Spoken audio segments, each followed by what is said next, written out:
எல்லா வசதிகளும் உள்ளடக்கிய உள்ளதை செல்வோம் நல்லதை செய்வோம் பொன்னி மருத்துவமனை பல்லடம். காஞ்சிபுரத்தில் உள்ள ஸ்ரீ ஆதி காமாட்சி அம்மன் கோவிலில் 23ஆம் ஆண்டு ஆடி மாத திருவிழாவை உலக நன்மை வேண்டி 108 பால்குடம் எடுத்து பொதுமக்கள் ஏந்தி வழிபாடு செய்தனர். கோவில் நகரமான காஞ்சிபுரத்தில் ஆடி மாதம் முதல் ஆடி வெள்ளியையொட்டி கிராமமாக குலதெய்வமாக விளங்குகின்ற பிரசித்தி பெற்ற ஸ்ரீ தும்பவனத்தம்மன் கோவிலில் திரளான பக்தர்கள் பொங்கல் வைத்து அம்பாளுக்கு படையலிட்டு சிறப்பு வழிபாடு செய்தனர்.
ஆதரவற்றோருக்கு ஆறுதல், முதியோர்களின் முன்னேற்றம், ஆதரவற்றோர் இல்லாத சமுதாயமே நோக்கம்.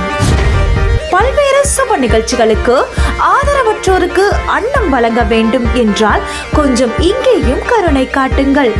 கோவை மாவட்டம் சுல்தான்பேட்டை பகுதியில் செயல்பட்டு வரும் பிரபஞ்ச அமைதி அறக்கட்டளை. தொடர்பு எண் 9087231110.